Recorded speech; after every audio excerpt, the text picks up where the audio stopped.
entering the ring, a new challenger, Polly Blank. Jazzpunk is a weird fucking game. I feel like, in many ways, that statement alone is enough to cover most of my thoughts about it.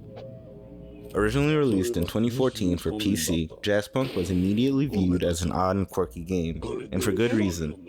From the countless pop culture and video game references, to the Quake-like wedding cake minigame, Jazzpunk's Cold War-inspired storyline and bizarre comedy put it into a league of its own.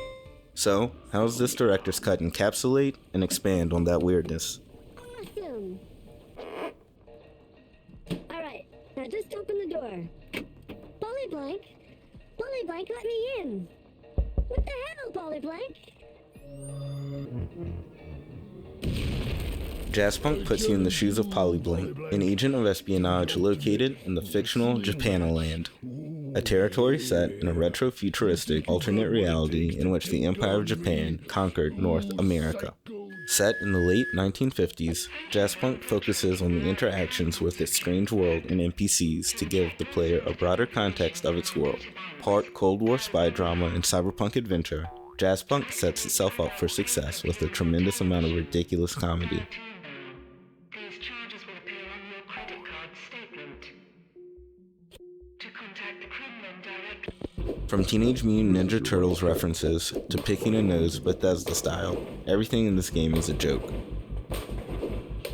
While only taking about 2 to 3 hours to get through, the bizarreness is prevalent from start to finish, and the secret agent storyline works wonderfully in the bizarre world crafted around it. I'll calibrate your sensor for $1.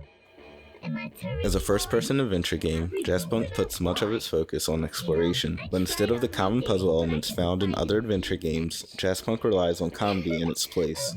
Starting from your secret headquarters in Darlington Station, Polly Blank is assigned a series of missions to complete.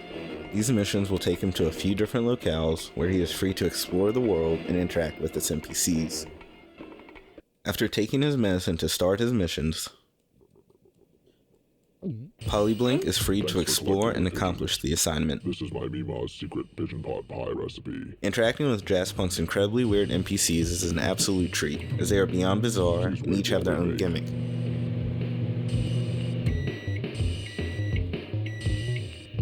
Just like Mima used to make. Outside of being humorous and ridiculous, interacting with NPCs is necessary to complete missions. These interactions make room for completing side objectives that will unlock equipment, sometimes required to further progress. Additionally, through these interactions, you can find hilarious minigames that are clearly derived from Frogger and Quake.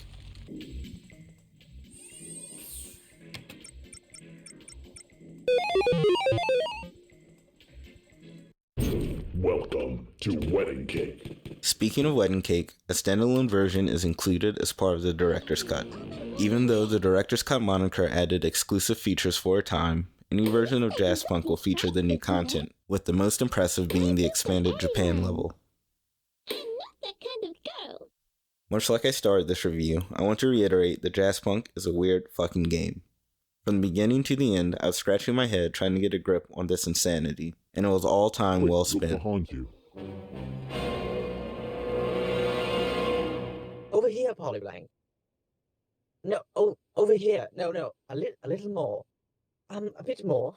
A little to your left. No, your other left. Go back a bit. There we stop. Yes. Thanks for checking out this review of Jazzpunk. I really enjoyed playing through it, and would love to hear what you think about the game as well. And just a quick thank you to everyone who has subscribed to the Retro Decay channel, as well as anyone who stumbled upon us and watched, liked, or commented on our videos. The channel has just recently passed 10,000 total views, which is unbelievable to me, as my posting schedule is lackluster to say the least. But if you enjoyed this video, make sure to subscribe and check back weekly for more content just like this.